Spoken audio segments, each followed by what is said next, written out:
বিসমিল্লাহির রহমানির রহিম।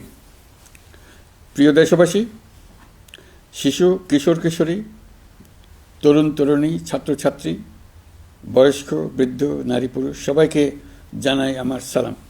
আসসালামু আলাইকুম। আজ 25শে মার্চ, মানব সভ্যতার ইতিহাসে কলঙ্কিত এক হত্যাযজ্ঞের দিন। 1971 সালের আজকের রাতে পাক হানাদার বাহিনী নিরপরাধ, নিরস্ত্র, ঘুমন্ত বাঙালির উপর নির্মমভাবে গুলি চালিয়ে হাজারো মানুষকে হত্যা করেছিল। 25শে মার্চ থেকেই এদেশের মানুষের সশস্ত্র প্রতিরোধ গড়ে তুলেছিল। 9 মাসের যুদ্ধের মধ্য দিয়ে স্বাধীন হয় বাংলাদেশ। মহান স্বাধীনতা দিবসের প্রাক্কালে আমি গভীর শ্রদ্ধার সঙ্গে স্মরণ করছি মহান মুক্তিযুদ্ধের বীর শহীদদের, যাদের প্রাণের বিনিময়ে আমরা স্বাধীন সার্বভৌম বাংলাদেশ পেয়েছি। 9 মাসের রক্তক্ষয়ী যুদ্ধে লক্ষ লক্ষ শহীদ ও 2 লাখ নির্যাতিত নারীর আত্মত্যাগ পৃথিবীর মানচিত্রে বাংলাদেশ নামে একটি স্বাধীন ভূখণ্ডের জন্ম দিয়েছিল। মুক্তিযুদ্ধের এই বীরদের প্রতি আমার সালাম।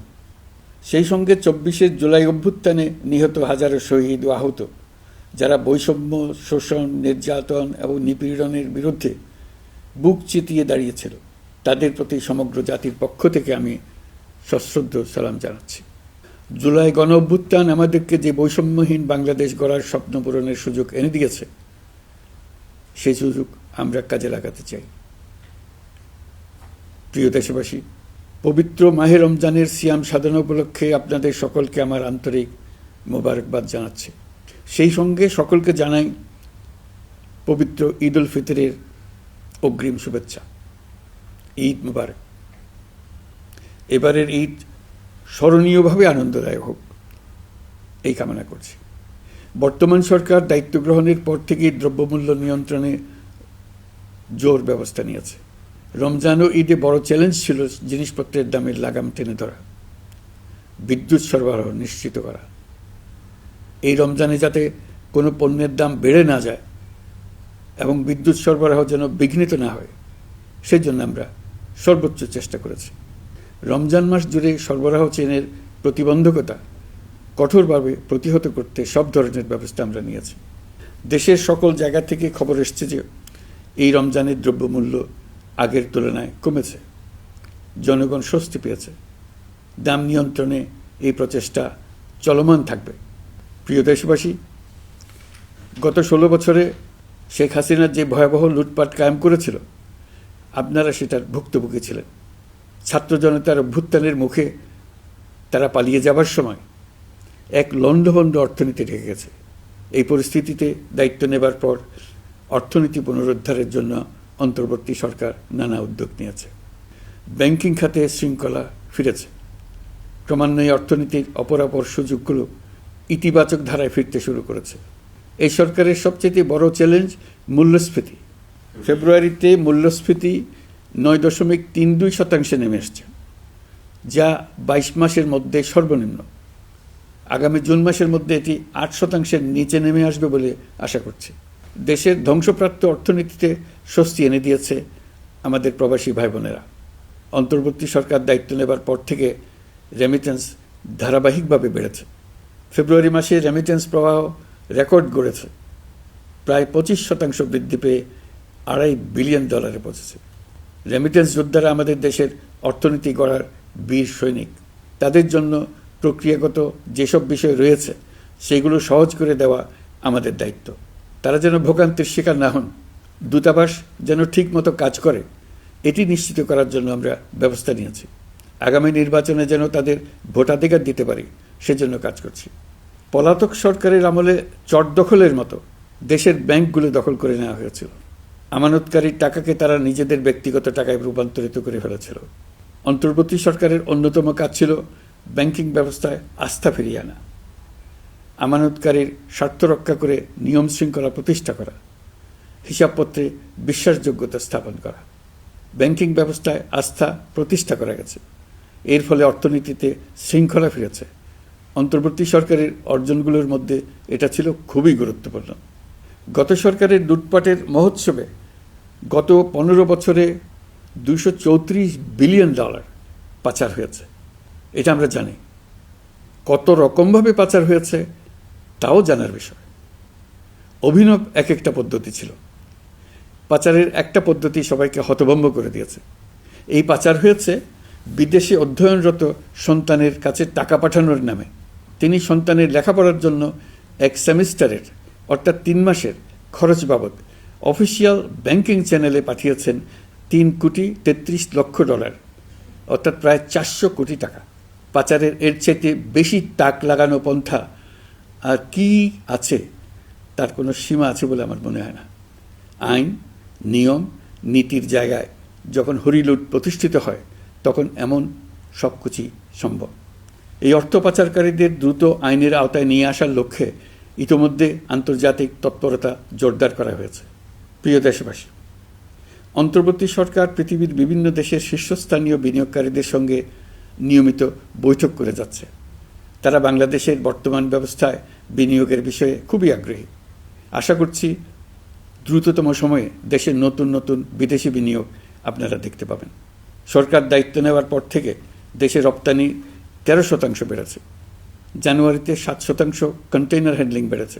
বাংলাদেশ বিনিয়োগ উন্নয়ন কর্তৃপক্ষ ইতোমধ্যে লাইসেন্সিং রিকোয়ারমেন্টস, প্রত্যাবাসন আইনসহ বিনিয়োগকারীদের যে সাধারণ সমস্যাগুলো রয়েছে সেগুলো সমাধানে কাজ শুরু করেছে। বাংলাদেশ বিনিয়োগ উন্নয়ন কর্তৃপক্ষ আগামী মাসে ঢাকায় 4 দিনব্যাপী আন্তর্জাতিক বিনিয়োগ সম্মেলন করছে। বিশ্ববিখ্যাত অনেক বিনিয়োগকারী এতে অংশ নেবেন। ইতিমধ্যে DP World, Singapore PSA, AP Moller Maersk কয়েক বিলিয়ন ডলারের বিনিয়োগের প্রস্তাব করেছে। অন্তর্বর্তী সরকার দায়িত্ব গ্রহণের পর থেকেই স্বতঃস্ফূর্তভাবে পৃথিবীর সকল সরকার আমাদের প্রতি বন্ধুত্বের হাত বাড়িয়ে দিয়েছে। এটা শুরু হয়েছিল গত সেপ্টেম্বরে জাতিসংঘের বার্ষিক বৈঠকে। আপনাদের মনে আছে বিশ্বের সরকার প্রধানরা কীভাবে আমাদের সঙ্গে আগ্রহ নিয়ে দেখা করতে এগিয়ে এসছে। তারপর থেকে যে কোনো সম্মেলনে গিয়েছি, দেখেছি আন্তর্জাতিক নেতৃবৃন্দের আগ্রহ কীভাবে ক্রমেই বেড়ে চলেছে।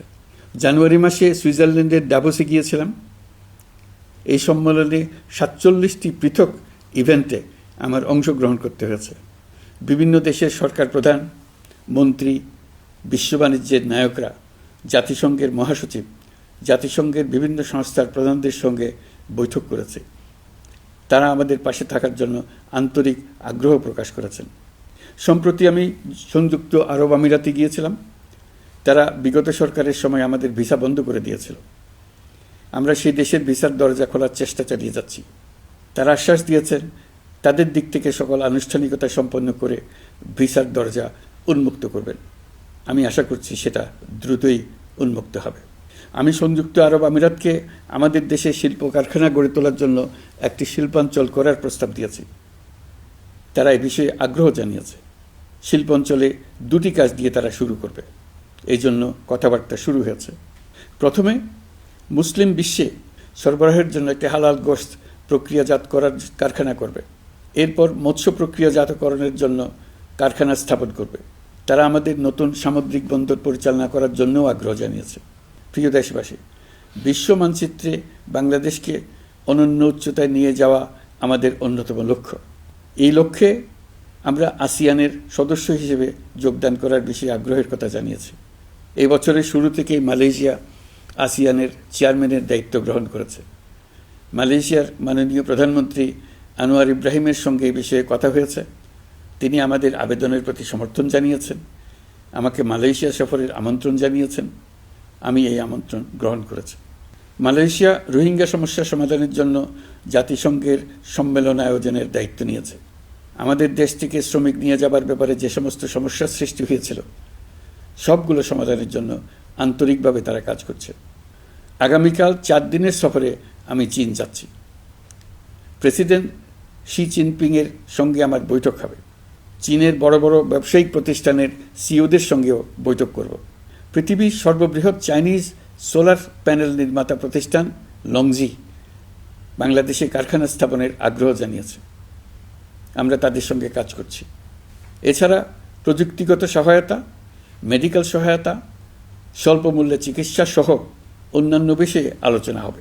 তারা আমাদের দেশ থেকে আম, কাঁঠাল ও পেয়ারা আমদানি করতে চায়। এটা খুব দ্রুতই শুরু হবে।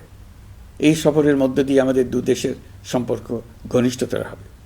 আমি বরাবরই বলে এসেছি, আমরা মহা সৌভাগ্যবান এক জাতি। পৃথিবীর মানচিত্রে আমাদের অবস্থানের কারণে বাংলাদেশ, ভারত, নেপাল ও ভুটান, দক্ষিণ এশিয়ার এই 4টি দেশ মিলে একটি যৌথ অর্থনীতি গড়ে তুলতে পারলে 4 দেশই লাভবান হবে। নেপাল ও ভুটান আমাদের জলবিদ্যুৎ দিতে অত্যন্ত আগ্রহী, আমরাও নিতে আগ্রহী। বাংলাদেশের শিল্পাঞ্চল গড়ে তুলতে এর কোনো বিকল্প নেই। আমাদের রয়েছে এক বিস্তীর্ণ মহাসাগর। ভৌগোলিক অবস্থানগত কারণে আমাদের সামনে বিরাট অর্থনৈতিক সুযোগ এনে দিয়েছে। কুমিরা থেকে টেকনাফ পর্যন্ত দীর্ঘ উপকূলভূমি। এই দীর্ঘ উপকূল জুড়ে বিরামহীনভাবে অনেকগুলি আধুনিক প্রযুক্তি সমৃদ্ধ আন্তর্জাতিক মানের সমুদ্র বন্দর, শিল্প কারখানা, রপ্তানি প্রক্রিয়াজাতকরণ এলাকা স্থাপন করা গেলে পুরো অর্থনৈতিক অঞ্চলের ভবিষ্যৎ দ্রুত পরিবর্তন সম্ভব। নেপাল থেকে জলবিদ্যুৎ আনতে পারলে জীবাশ্ম জ্বালানির উপর আমাদের নির্ভরশীলতা কমবে। বর্তমানে বিশ্ববাসী পরিবেশ রক্ষায় সচেতন, তারা এটাকেই সর্বোচ্চ অগ্রাধিকার দিচ্ছে। জীবাশ্ম জ্বালানির উপর নির্ভরশীলতা কমিয়ে পরিবেশ বান্ধব বিকল্প পাওয়া গেলে বিদেশি বিনিয়োগকারীদের আরও বেশি মনোযোগ আকর্ষণ করা যাবে। দেশের ক্রমবর্ধমান বিদ্যুৎ চাহিদার পরিপ্রেক্ষিতে রূপপুর পারমাণবিক বিদ্যুৎ কেন্দ্রের কাজ যথাসময়ে শেষ করার বেশি আমরা জোর দিয়েছি। রোসাটমের মহাপরিচালক আমাকে বলেছেন, শিগগিরই বিদ্যুৎ কেন্দ্রটি পরীক্ষামূলকভাবে চালু করা হবে। আমাদের পণ্য পৃথিবীর পণ্য। এই পণ্য নেপালে যাবে, ভুটানে যাবে, ভারতের 7 সিস্টার্সে যাবে। প্রতিবেশীদের পণ্য আমাদের এখানে আসবে, সারা পৃথিবীর কাছে পৌঁছে যাবে। এভাবেই এটি একটি লাভজনক অর্থনৈতিক অঞ্চল হিসেবে দাঁড়িয়ে যাবে। আর এই অঞ্চলের গুরুত্বপূর্ণ ভূমিকায় থাকবে বাংলাদেশ। বাংলাদেশের সবচেয়ে বড় সমস্যা সীমাহীন দুর্নীতি। স্বৈরাচারী সরকার এই দুর্নীতিকে বিশ্বের শীর্ষস্থানে নিয়ে গেছে। দুর্নীতির ফলে শুধু যে সবকিছুতে অবিশ্বাস্য রকম ব্যয়বৃদ্ধি পাচ্ছে তাই না, এর ফলে সরকার ও জনগণের সকল আয়োজন বিকৃত হয়ে যায়। সরকারের লক্ষ্য, নীতিমালা, প্রাতিষ্ঠানিক আয়োজন, সরকারি কর্মকর্তাদের দায় দায়িত্ব যা কিছু কাগজে লেখা থাকে তার সব কিছু অর্থহীন হয়ে যায়। দেশ চলে অলিখিত আয়োজনে। সরকারকে চলতে হয়, ব্যবসায়ীকে চলতে হয়, শিল্পপতিকে চলতে হয়, বিনিয়োগকারীকে চলতে হয়, দেশের সকল নাগরিককে এই অলিখিত নিয়মে চলতে হয়। নাগরিককে এই অদৃশ্য জগতের সঙ্গে মোকাবেলা করে টিকে থাকার বিদ্যায় পারদর্শী হতে সাধনা করতে হয়। দৈনন্দিন জীবনে টিকে থাকা এবং সাফল্য অর্জনের জন্য একটা নতুন ভাষা আয়ত্ত করতে হয়। চারদিকে কী শব্দ বলা হচ্ছে, কাগজে কি লেখা হচ্ছে তা মনে মনে দ্রুত অনুবাদ করে তার মর্মার্থ বুঝে নিতে হয়। তা না হলে দৈনন্দিন সিদ্ধান্ত নেওয়া যায় না। সবচেয়ে বড় মুশকিল হলো এর কোনো অভিধান নেই। কারণ ব্যক্তি বিশেষে, স্থান বিশেষে, পরিস্থিতি বিশেষে এর অর্থ ক্রমাগতভাবে পাল্টে যায়। পুরো বিশ্ব বুঝে গেছে আমরা জাতি হিসেবে সততার পরিচয় বহন করি না। এটা শুধু জাতীয় কলঙ্কের বিষয় নয়, আন্তর্জাতিক বাণিজ্যে এটা আত্মঘাতী বিষয়। দেশবাসীর মতো আন্তর্জাতিক সম্প্রদায়ও চায় আমরা দুর্নীতিমুক্ত হই, কারণ তারা আমাদের সঙ্গে ব্যবসা বাণিজ্য সম্প্রসারণ করতে চায়। দুর্নীতিমুক্ত হতে না পারলে ব্যবসা বাণিজ্য কিছুই চলবে না। দুর্নীতি থেকে মুক্ত হওয়া ছাড়া বাংলাদেশের কোনো গতি নেই। অন্তর্বর্তী সরকার সকল কাজ দুর্নীতিমুক্ত করতে সর্বোচ্চ অগ্রাধিকার দিয়ে যাচ্ছে। এই সরকারের মেয়াদকে দুর্নীতিমুক্ত রাখার চেষ্টার পাশাপাশি আগামী দিনেও দেশের নাগরিককে যেন সরকারের পৃষ্ঠপোষকতা দুষ্পুষ্ট দুর্নীতি থেকে মুক্ত রাখতে পারে সেই ব্যবস্থা নিশ্চিত করতে আমরা প্রতিশ্রুতিবদ্ধ। দুর্নীতি ও হয়রানি রোধে আমরা একটা বিষয়ের উপর গুরুত্ব দিচ্ছি। সরকারের সঙ্গে দৈনন্দিন, মাসিক বা বার্ষিক রুটিন কাজের জন্য যেন কোনো নাগরিককে সশরীরে কোনো সরকারি অফিসে উপস্থিত হতে না হয়। দুর্নীতি প্রতিরোধের অংশ হিসেবে সরকারি সব অফিসে ফাইলিং চালুর সিদ্ধান্ত নেওয়া হয়েছে। ফাইলিং ব্যবস্থা চালু হলে দুর্নীতি কমে আসবে। এতে করে কোন অফিসের কোন ডেস্কে কোন ফাইল আটকে আছে তা সহজেই জানা যাবে। সরকারি যতগুলো কার্যক্রমে অনলাইন সেবা চালু সম্ভব সবখানেই এই সেবা চালুর বিষয়ে সরকার কাজ করছে। সরকারি বিভিন্ন সেবা পেতে অসহায় নাগরিকের টুটি চেপে ধরে অবিশ্বাস্য পরিমাণ টাকা দিতে বাধ্য করা হয়। টাকার যে লেনদেন ও ভোগান্তির সম্মুখীন হতে হয় সেটা থেকে নাগরিকদের বাঁচানোর জন্য আমরা বদ্ধপরিকর। অনলাইনে সেবা পাওয়ার পদ্ধতিটি আরও কীভাবে সহজ করা যায় এই ব্যাপারে আমাদের কাছে পরামর্শ জানিয়ে লিখুন, ইমেল করুন। আপনি বা আপনার পরিবারের যে কেউ এই সেবা বাণিজ্যিকভাবে দিতে চাইলে প্রশিক্ষণ গ্রহণ করে পৃথিবীর যে কোনো স্থান থেকে এই সেবা দিতে পারবেন। বিগত সরকারের আমলে ভিন্নমতকে দমন করার জন্য মিথ্যা মামলাকে হাতিয়ার হিসেবে বেছে নেওয়া হয়েছিল। বিভিন্ন পর্যায়ে যাচাই বাছাই করে আমরা এইসব হয়রানিমূলক মামলা প্রত্যাহারের উদ্যোগ নিয়েছি। গত ফ্যাসিস্ট সরকারের সময় দায়ের করা রাজনৈতিক হয়রানিমূলক মামলাগুলোর মধ্যে সারা দেশেই পর্যন্ত ৬,২৯৫টি মামলা প্রত্যাহারের সুপারিশ করা হয়েছে।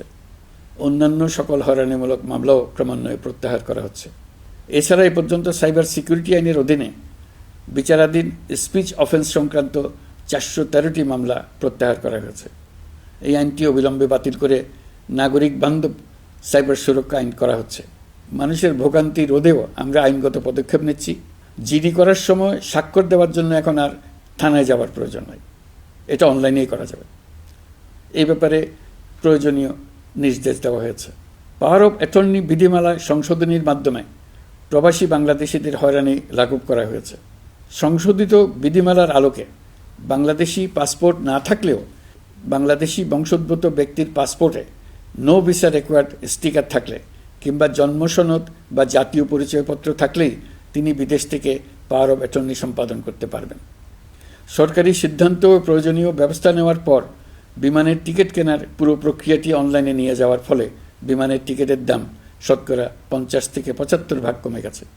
বিশেষ করে মধ্যপ্রাচ্যের প্রবাসী ভাই বোনেরা এতে করে স্বস্তি পাচ্ছেন। অন্যান্য এয়ারলাইনের টিকিটের দামও কমে গেছে। নাগরিকদের হয়রানিমুক্ত ও দুর্নীতিমুক্ত সেবা প্রদানের জন্য সরকার ভূমি সেবা ডিজিটালাইজ করার উদ্যোগ নিয়েছে।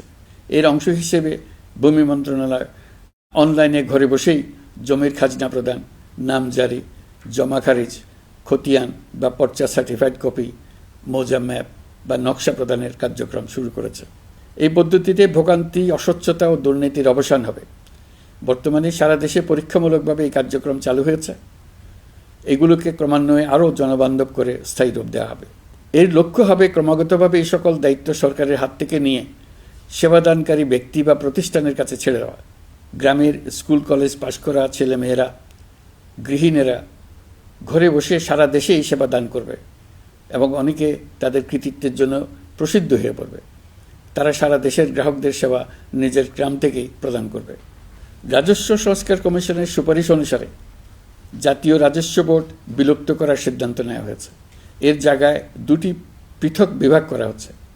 একটি হলো নীতি প্রণয়ন বিভাগ বা জাতীয় রাজস্ব নীতি বোর্ড, অন্যটি বাস্তবায়ন বিভাগ বা জাতীয় রাজস্ব সংগ্রহ বিভাগ।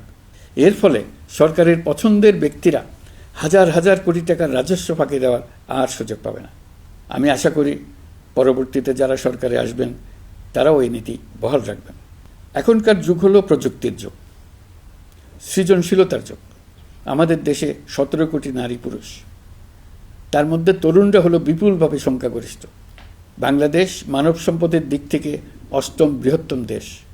একযোগে এই তরুণরা সৃজনশীলতা প্রকাশের সুযোগ পেলে বন্যার স্রোতের মতো আমাদের দেশ দ্রুতবেগে পৃথিবীর বাজারের মধ্যস্থানে চলে যাবে। এই বিপুল তরুণ গোষ্ঠীর সামনে থেকে পথের বাধা সরিয়ে দেওয়াই হলো আমাদের সরকারের প্রধান লক্ষ্য। প্রযুক্তি আমাদের জন্য সুযোগ সৃষ্টি করেছে, আমরা দ্রুতবেগে এই সুযোগ গ্রহণ করার কাজে নিজেদের নিয়োজিত করেছি। এমনভাবে আমরা প্রযুক্তি ব্যবহার করার কাজে নিয়োজিত হয়েছি যাতে নাগরিকের আঙ্গুলের ইশারায় সরকার তার সেবা নাগরিকের কাছে তাৎক্ষণিকভাবে হাজির করে। তা নিশ্চিত করার জন্য আমরা সেই সেবা দিতে চাই প্রযুক্তির মাধ্যমে, সরকারি অফিসের মাধ্যমে নয়। ইতিমধ্যে পাসপোর্ট পেতে পুলিশ ভেরিফিকেশনের নিয়ম আমরা বাতিল করে দিয়েছি। এর ফলে বর্তমানে নাগরিকরা আগের চাইতে সহজভাবে পাসপোর্ট সেবা পাচ্ছেন। পুলিশ রিপোর্ট প্রাপ্তির নিয়ম বাতিল করার পর এই পর্যন্ত ৭০,০০০ নতুন পাসপোর্ট, যা বহুকাল ধরে পুলিশ রিপোর্ট আসার অপেক্ষায় আটকে ছিল, তা দ্রুত আবেদনকারীদের হাতে পৌঁছে দেওয়া হয়েছে। পাসপোর্ট প্রাপ্তি সহজ করার জন্য আমরা পুরনো পদ্ধতি বাতিল করে ইলেকট্রনিক পাসপোর্ট প্রচলন শুরু করেছি। এর ফলে দ্রুত পাসপোর্ট দেওয়া সম্ভব হচ্ছে। দেশের অভ্যন্তরে ই পাসপোর্ট হোম ডেলিভারি দেওয়া সম্ভব হচ্ছে। আগামীতে সকলেই ঘরে বসে পাসপোর্ট পাবেন, এটা নিশ্চিত করার চেষ্টা করছি। পাসপোর্ট দেওয়ার দায়িত্বে নিয়োজিত কর্মকর্তারা অত্যন্ত উৎসাহ সহকারে দ্রুত এসব পরিবর্তন আনার ব্যাপারে এগিয়ে আসছেন দেখে মনটা আনন্দে ভরে যায়। প্রিয় দেশবাসী, হজ মুসলমানদের জন্য সবচেয়ে গভীর আধ্যাত্মিক সফরগুলোর মধ্যে প্রধান। সারা জীবন তারা হজ পালনের জন্য অপেক্ষা করেন। পবিত্র হজ পালনে বাংলাদেশের হাজিরা প্রায় বিভিন্ন চ্যালেঞ্জের সম্মুখীন হন। ভাষাগত বাধা, স্বাস্থ্য ঝুঁকি, অতিরিক্ত ভিড়, প্রশাসনিক জটিলতা এবং লজিস্টিক সমস্যা সহ নানা অসুবিধা। হজের অভিজ্ঞতাকে মসৃণ ও নিরাপদ করতে অন্তর্বর্তীকালীন সরকার একটি মোবাইল অ্যাপ তৈরি করেছে, যা সম্মানিত হাজিদের যাত্রার আগে, যাত্রা চলাকালীন সময়ে এবং ফিরে আসার পরেও প্রয়োজনীয় সহায়তা প্রদান করবে। এই অ্যাপটি বাংলা ভাষায় রিয়েল টাইম নির্দেশনা ও সহায়তা প্রদান করবে। সরকার সমর্থিত বিশেষ ডেবিট কার্ডের মাধ্যমে বিদেশের স্থানীয় মুদ্রায় আর্থিক লেনদেন নিশ্চিত করবে। লাগেজ যাতে হারিয়ে না যায় তার জন্য লাগেজ ট্র্যাকিংয়ের ব্যবস্থা থাকবে।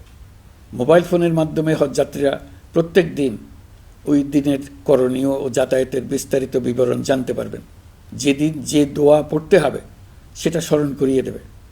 যেসব পবিত্র স্থানে যাবেন সেসবের ছবি সহ ইতিহাস বর্ণনা করবে। হাজিদের মনে কোনো প্রশ্ন জাগলে কল সেন্টারে ফোন করে সেই প্রশ্নের উত্তর পাবেন।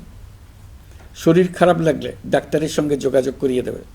সম্মানিত হাজিদের কোনো পরামর্শ থাকলে সেটা পরামর্শ পৃষ্ঠায় লিখে দিতে পারবেন।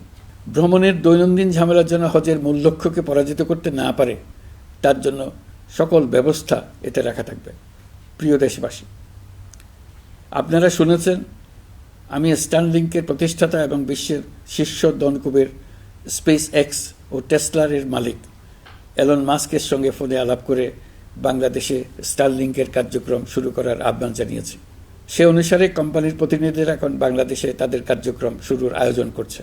তাদের সঙ্গে 3 মাসের মধ্যে বাণিজ্যিক চুক্তি চূড়ান্ত করার কাজ চলছে। স্টারলিংকের মাধ্যমে স্বল্প মূল্যে উচ্চগতির ইন্টারনেট বাংলাদেশের ডিজিটাল জগতে একটা বিপ্লব আনবে।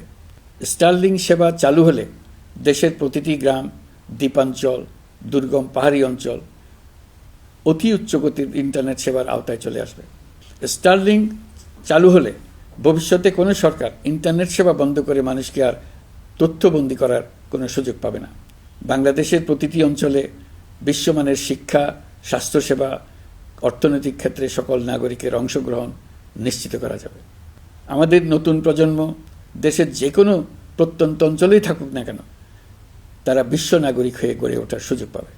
সরকার যুব উদ্যোক্তা নীতি 2025 প্রণয়ন করেছে। এর লক্ষ্য হবে সামাজিক, অর্থনৈতিক ও পরিবেশগত অগ্রগতির মূল চালক হিসেবে তরুণ তরুণীদের ক্ষমতায়ন করা। এই নীতি টেকসই উন্নয়ন লক্ষ্যমাত্রা অর্জনের উপায় হিসেবে সফল উদ্যোক্তা তৈরিতে সহায়ক হবে। সামাজিক ও অর্থনৈতিক ক্ষেত্রে তরুণ উদ্যোক্তাদের অবদানকে স্বীকৃতি দেওয়া হবে। প্রিয় দেশবাসী, জাতিসংঘের মহাসচিব অ্যান্টনিও গুতেরেস কয়েকদিন আগে বাংলাদেশ সফর করেছেন। তাকে সঙ্গে নিয়ে আমি কক্সবাজারে রোহিঙ্গা ক্যাম্পগুলোতে গিয়েছি। ক্যাম্পে অবস্থানরত 1 লাখ রোহিঙ্গা শিশু, কিশোর, নারী, পুরুষ সবার সঙ্গে একসঙ্গে ইফতার করেছে। আমাদের প্রস্তাবে সম্মতি জানিয়ে আগামী সেপ্টেম্বর মাসে জাতিসংঘের সাধারণ অধিবেশনে রোহিঙ্গা সংকট নিয়ে একটি পৃথক অধিবেশন আয়োজন করার প্রস্তুতি নিচ্ছে। মালয়েশিয়া ও ফিনল্যান্ড যৌথভাবে এই সম্মেলনের আয়োজক হতে এগিয়ে এসছে। এর পাশাপাশি অস্ট্রেলিয়ার সাবেক ভারপ্রাপ্ত প্রধানমন্ত্রী জুলি বিশপকে আমি এই গুরুত্বপূর্ণ সভায় মুখ্য ভূমিকা পালনের জন্য আহ্বান জানিয়েছি। তিনি আমার প্রস্তাব গ্রহণ করেছেন। জাতিসংঘের মহাসচিব বাংলাদেশ সফরে এসে জাতীয় ঐকমত্য কমিশনের সদস্য, রাজনৈতিক দলের নেতৃবৃন্দ ও তরুণদের সঙ্গে পৃথকভাবে বৈঠক করেছেন। বৈঠকে সবাই জাতিসংঘের মহাসচিবকে নতুন বাংলাদেশ গঠনের স্বপ্নের কথা জানিয়েছেন। আপনারা জানেন, পতিত স্বৈরাচারের নিপীড়নের বর্ণনা উঠে এসছে জাতিসংঘের মানবাধিকার বিষয়ক হাই কমিশনারের কার্যালয়ের রিপোর্টে।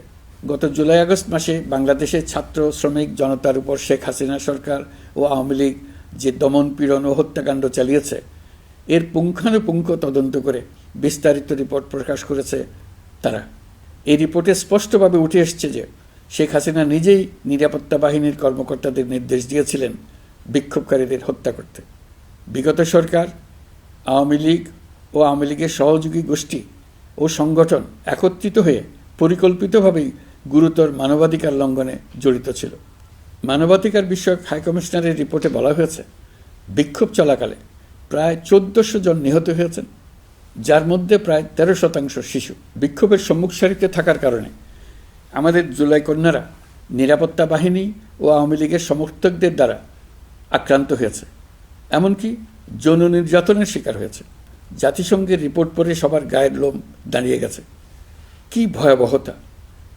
কিভাবে একজন প্রধানমন্ত্রী নিজ দেশের নিরস্ত্র মানুষকে হত্যার পর লাশ লুকিয়ে ফেলার নির্দেশ দিতে পারে? ক্ষমতা আঁকড়ে রাখার জন্য তিনি পৃথিবীর সকল নিষ্ঠুরতা ছাড়িয়ে গেছেন। এটাই জাতিসংঘের প্রতিবেদনে উঠে এসছে। মানবাধিকার বিষয়ক হাইকমিশনার কার্যালয়ের এই রিপোর্টকে আমরা স্বাগত জানাচ্ছি। প্রতিবেদনে যে সুপারিশ করা হয়েছে, অন্তর্বর্তী সরকার সেই সুপারিশগুলো গুরুত্বের সঙ্গে বিবেচনা করছে। আপনাদেরকে আশ্বস্ত করে বলতে চাই, যারা গণহত্যায় জড়িত ছিল, যারা নির্বিচারে মানুষ হত্যা করেছে, যারা ইতোমধ্যে হত্যাকারী হিসেবে বিশ্বের কাছে স্বীকৃত, তাদের বিচার এই দেশের মাটিতে হবেই। প্রিয় দেশবাসী, আপনারা জানেন, অন্তর্বর্তী সরকার দায়িত্ব নেবার পর থেকেই গণমাধ্যম ও সোশ্যাল মিডিয়ায় গুজবের যেন এক মহোৎসব চলছে। দেশকে অস্থিতিশীল করার জন্য একের পর এক মিথ্যা তথ্য ছড়িয়ে দিয়ে জনগণকে বিভ্রান্ত করার চেষ্টা চলছে। অভিনব সব প্রক্রিয়ায় গুজব ছড়ানো হচ্ছে। এক ছবির সঙ্গে অন্য ছবি জুড়ে দেওয়া হচ্ছে, ঘটনা একটা, ছবি আরেকটা। এরকম ফটোকার্ড বানিয়ে অন্য দেশের ঘটনাকে এ দেশের ঘটনা হিসেবে চালিয়ে দিয়ে সোশ্যাল মিডিয়ায় তোলপাড় করে ফেলছে। যতই নির্বাচন কাছে আসবে, এর রূপ আরও ভয়ঙ্কর হতে থাকবে। কারা এর পেছনে আছে, কেন আছে, তা আপনাদের সবারই জানা আছে। আমরা এই গুজব ও মিথ্যা তথ্যের প্রচারণা রোধ করতে জাতিসংঘের সহযোগিতা চেয়েছি। জাতিসংঘের মহাসচিব এর মোকাবেলায় আমাদের সহযোগিতা করবেন বলে আশ্বাস দিয়ে গেছেন। দেশবাসীকে আমি স্মরণ করিয়ে দিতে চাই যে, জুলাই অভ্যুত্থানের প্রথম পর্ব সফলভাবে সমাপ্ত হয়েছে। প্রথম পর্বের সমাপ্তির মধ্য দিয়ে অভ্যুত্থানের দ্বিতীয় পর্ব শুরু হলো। সবসময় মনে রাখতে হবে, আমরা কিন্তু যুদ্ধাবস্থায় আছি। গুজব হলো এই জুলাই অভ্যুত্থানের বিরুদ্ধে পরাজিত শক্তির মস্ত বড় হাতিয়ার। গুজব দেখলেই গুজবের সূত্রের সন্ধান করতে থাকবেন, গুজবকে অবহেলা করবেন না। বহু অভিজ্ঞ সমর বিশারদ এই গুজবের পেছনে দিনরাত কাজ করছে। সীমাহীন অর্থ এর পেছনে নিয়োজিত আছে। এর মূল লক্ষ্য জুলাই অভ্যুত্থানকে ব্যর্থ করা। আমরা তাকে ব্যর্থ হতে দেব না। আমাদের সামগ্রিক ঐক্য পলাতক শক্তির গায়ে জ্বালা ধরিয়ে দিচ্ছে। তারা এই ঐক্য ভাঙতে চায়। তাদের অভিনব কৌশল আপনি টেরই পাবেন না। আপনি বুঝতেই পারছেন না কখন তাদের খেলায় আপনি পুতুল হয়ে গেছেন। আমাদের সচেতনতা এবং সামগ্রিক ঐক্য দিয়েই এই গুজবকে রুখতে হবে। পলাতক অপশক্তির ষড়যন্ত্রকে ব্যর্থ করে দিতে হবে। প্রিয় দেশবাসী, আপনারা জানেন, ইতিমধ্যে জাতীয় ঐকমত্য কমিশন তাদের কাজ শুরু করেছে। 6টি সংস্কার কমিশনের 166টি সুপারিশ ও পূর্ণাঙ্গ প্রতিবেদন সহ 38টি রাজনৈতিক দলের কাছে চিঠি দেওয়া হয়েছে। ইতিমধ্যে রাজনৈতিক দলগুলোর সঙ্গে বৈঠক শুরু হয়েছে। দেশের রাজনৈতিক দলগুলো খুবই ইতিবাচকভাবে সংস্কার কাজে সাড়া দিয়েছেন। তাদের মতামত তুলে ধরছেন। কোন রাজনৈতিক দল কোন কোন সংস্কার প্রস্তাবে একমত হয়েছেন, কোনটিতে দ্বিমত হয়েছেন, সেসব তারা জানাচ্ছেন। এটা আমাদের জাতির জন্য অত্যন্ত সুখকর বিষয় যে প্রতিটি রাজনৈতিক দল সংস্কারের পক্ষে মত দিচ্ছেন। ঐকমত্য কমিশনের মাধ্যমে সকল রাজনৈতিক দলের মতামত নেওয়ার কাজ এখন চলমান আছে। কমিশনের লক্ষ্য যে সকল বিষয়ে রাজনৈতিক দলগুলো একমত হবেন সেগুলো চিহ্নিত করা এবং তার একটা তালিকা প্রস্তুত করা। যে সকল দল এতে একমত হয়েছেন তাদের স্বাক্ষর নেওয়া।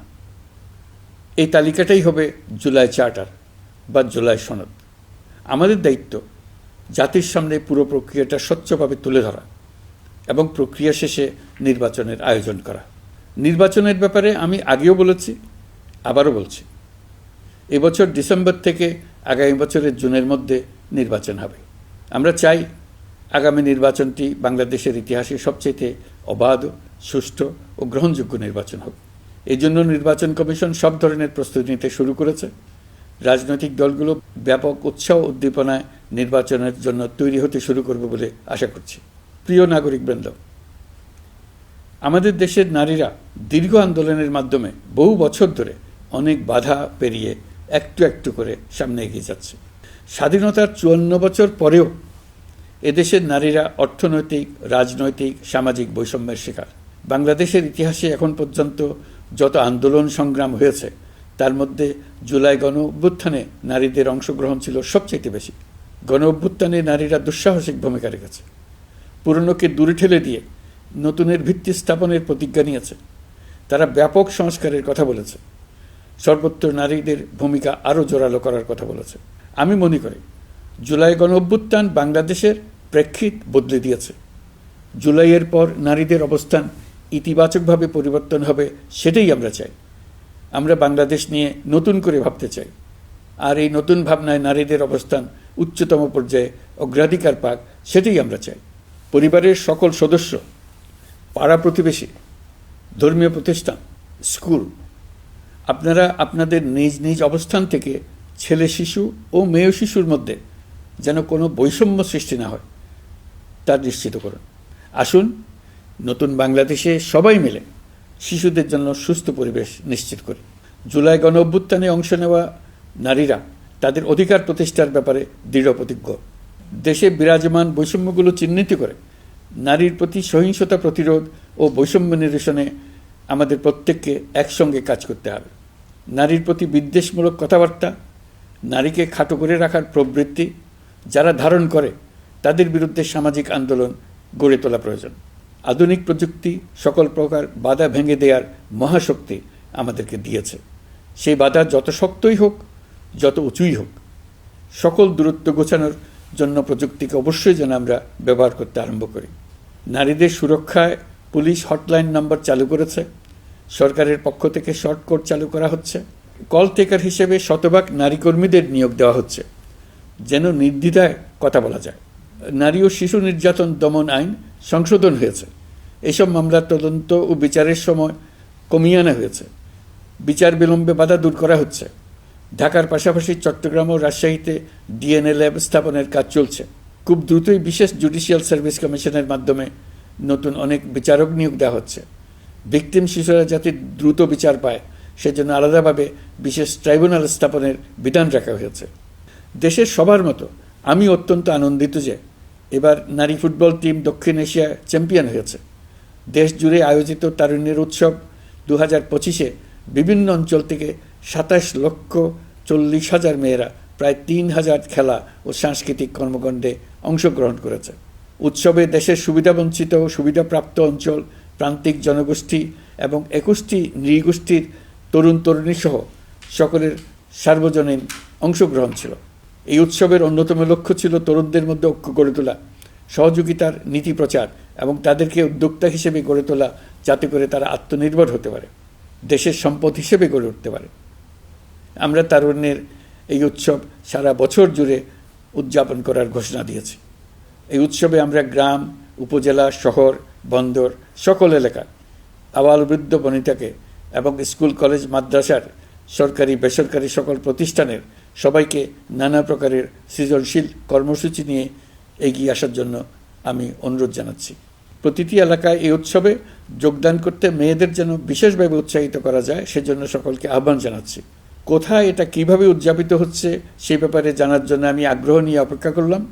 বিভিন্ন পর্যায়ে দেশের সেরা গ্রাম, সেরা উপজেলা, সেরা শহর, সেরা প্রতিষ্ঠান, সেরা ব্যক্তিকে পুরস্কার দেওয়ার জন্য আমরা প্রস্তুত থাকব। নারী অধিকারের পাশাপাশি একই রকম গুরুত্বের সঙ্গে মনে রাখতে হবে সংখ্যালঘুদের নাগরিক অধিকার, সমতল ও পাহাড়ের জাতিগোষ্ঠীর নাগরিক অধিকার। কারো কোনো নাগরিক অধিকারকে অবহেলা করলেই এই জাতির জন্য মহা সংকট সৃষ্টি হবে। নাগরিক হিসেবে আমরা কেউ যেন অন্য নাগরিকের অধিকার হরণের দায়ে অভিযুক্ত হতে না পারি, সেই ব্যাপারে আমাদের নিশ্চিত থাকতে হবে। তাহলেই সত্যিকার নতুন বাংলাদেশ জন্ম লাভ করবে। সবাইকে আবারও আমার সালাম জানিয়ে আমার বক্তব্য শেষ করছি। আসসালামু আলাইকুম। সবাইকে স্বাধীনতা দিবসের অভিনন্দন জানাচ্ছি। পবিত্র মাহে রমজানে মহান আল্লাহর অশেষ মেহেরবানি আমাদের উপরে বর্ষিত হোক। এবারের শবে কদরের পবিত্র রজনীতে মহান আল্লাহ যেন তাঁর সকল বান্দার মোনাজাত কবুল করেন তা প্রার্থনা করছি।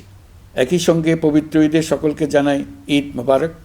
ঈদে পরিবার পরিজন নিয়ে নির্বিঘ্নে ও আনন্দ সহকারে নিজ নিজ বাড়ি যাবেন, আত্মীয় স্বজনের কবর জিয়ারত করবেন, গরিব পরিবারের খোঁজ খবর নেবেন, তাদের ভবিষ্যৎ ভালো করার জন্য চিন্তাভাবনা করবেন, আপনার সন্তানদের সঙ্গে তাদের পরিচয় করিয়ে দেবেন, এই কামনা করছি।